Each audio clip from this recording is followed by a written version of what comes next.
Manila, a city plagued by decline and neglect. A city marked by filth, garbage, congestion, decay, corruption, misgovernance, bankruptcy, and a mounting sense of hopelessness now rises at its feet and launches massive reforms in the face of overwhelming odds.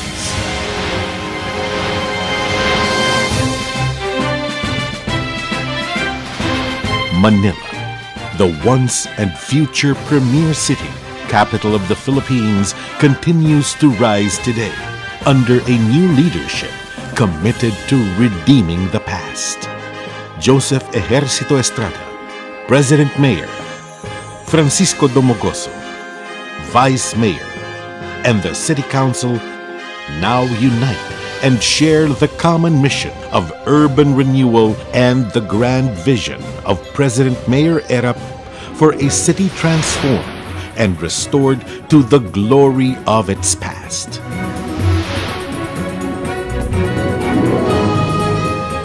July 1, 2013, Manila's 1,600,000 residents wake up to the rustle of street broom as the Erap Isko tandem and the City Council and Barangay leadership inaugurate Day 1 of the new administration with a virtual sweeping operation, symbolic of Manila's first step towards urban renewal.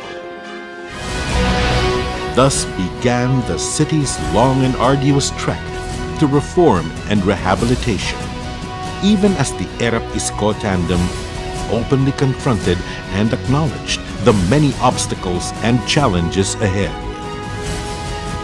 Guided by Erap's many years of experience in executive government, aided by the support of multi-sectoral experts, and supported by the youthful energy of Vice Mayor Isko, the city crafted 5 initial strategies for urban renewal.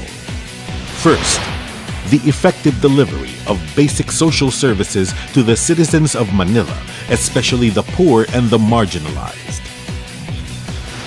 Second, the initiatives for capacity building and institutional support for community empowerment. Third, the establishment of ground rules for inclusive and sustainable economic development.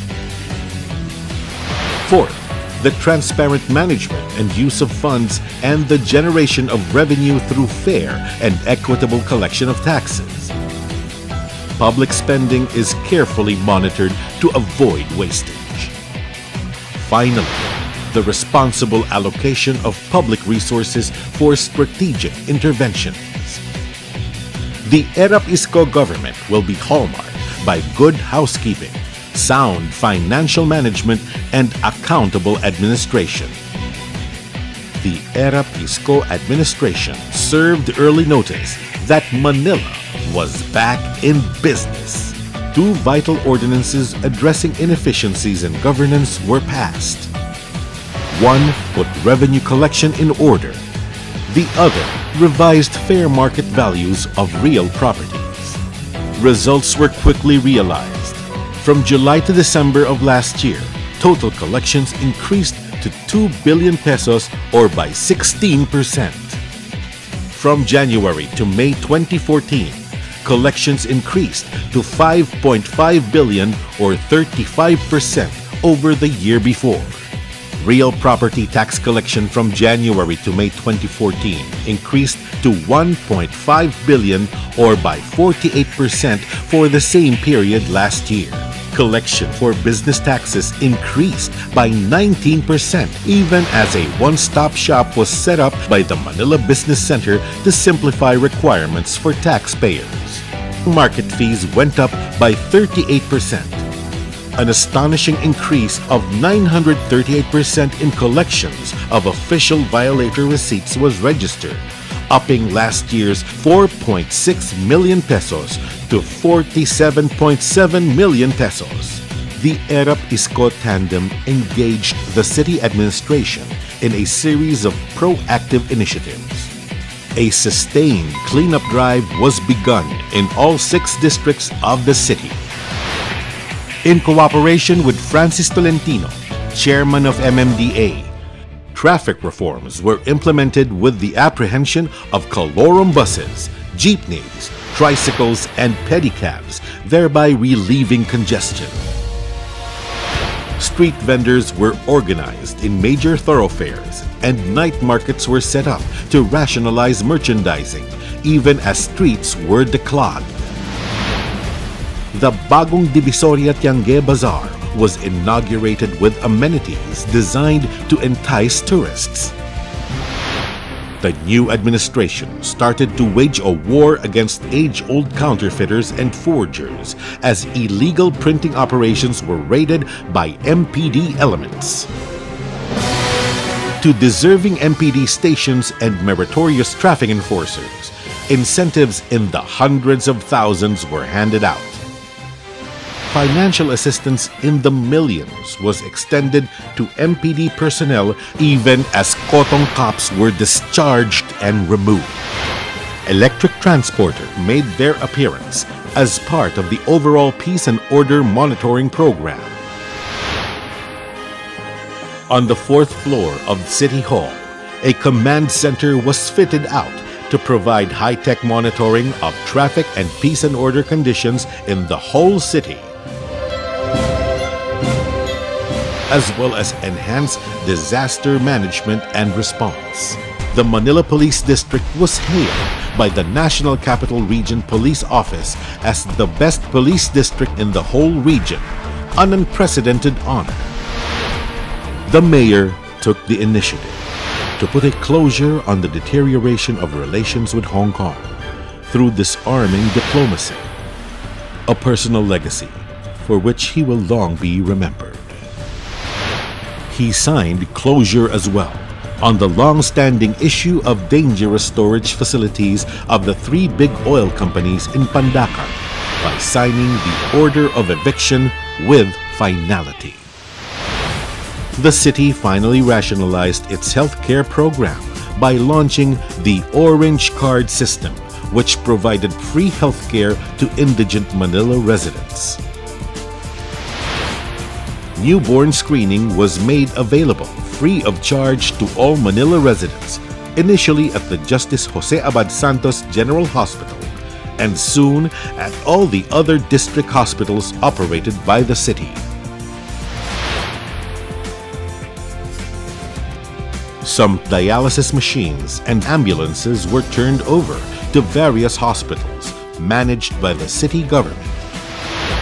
In partnership with MSR Healthcare Incorporated, the Hospital ng Maynila relaunched its technologically upgraded medical laboratory. The Hospital ng Tondo inaugurated its brand new 5th floor. The restoration of city landmarks was undertaken. Plaza Lorenzo Ruiz was rehabilitated. A cleaner Estero de Santibáñez was inaugurated. Parks were rehabilitated. The refurbished statue of the late Mayor Arsenio Lacson was unveiled. As a novel gesture to ecological concerns, a unique project called Bangka ni Erap was launched by the Manila Youth Welfare and Development Bureau, a contest of boat-making skills using recycled materials. And as a fitting finale to the first year of a city reborn, the Erap Isko administration mounted a series of meaningful events and festivities marking a glorious Araw ng Maynila. The Erap administration will probably be noted for bold moves. On its first year, it initiated the controversial but effective truck ban, limited the access of buses with terminals, and regulated the use of city streets in general, relieving congestion in a manner never seen before. A year after assuming office, the Erap Isko tandem has slashed its 613 million peso indebtedness to Meralco by 76%, down to only 122 million pesos as of June 30, 2014. Inherited water bills of some 57 million pesos were reduced by 53% down to 27 million pesos. Unpaid tax liabilities to the BIR amounting to close to 700 million pesos, mostly unremitted taxes withheld from employees, were cut by 190 million pesos, while other debts were reduced by some 150 million pesos. The city's total indebtedness would have been completely zeroed out. But of course, funding had to be set aside for some special projects and for services to the public. A tax collection system now fully computerized will further increase collection and minimize corruption. After only a year, the quality of the Erap Isko tandem's performance is probably best summed up by the Department of the Interior and local government itself. The department rates its LGUs in a system it calls Seal of Good Governance. Manila scored perfect marks in good financial housekeeping, peace and order, and business friendliness, and near perfect marks in disaster preparedness, social protection, and environmental management. For the city, the best days are yet to come. The Manila Dialysis Center, the country's biggest, will be fully operational very soon, offering free treatment to Orange card holders and socialized rates for those with some capacity to pay. In partnership with the private sector, markets and hospitals will be rehabilitated and health centers fully supported. Construction and repair of roads will continue in earnest. More new schools will be added, equipped with computers and internet connection. The city's scholarship program will be pursued vigorously. Former Mayor Ramon Bagatsing's Land for the Landless project this year with 135 awardees will be an ongoing concern. The fight against drugs, this year marked by close to 2,000 arrests and the confiscation of nearly 200 million pesos worth of illegal drugs, will continue to be waged. For the city, there is light at the end of the tunnel, and some of it will be coming from the 10,000 solar-powered lampposts soon to brighten up Manila. This is only Chapter 1 of the Erap saga in Manila. There is much promise of a new city redeemed from the squalor of the past. There are many more challenges to come. There is a whole overpowering agenda that needs to be fulfilled. And Manila, its council, and its citizens must work together. As Mayor Joseph Ejercito Estrada strives to fulfill his promise to restore Manila to its eminent position in the roster of communities in the Philippines and in the world. And in this task, he is committed to uphold the greatest good for the greatest number.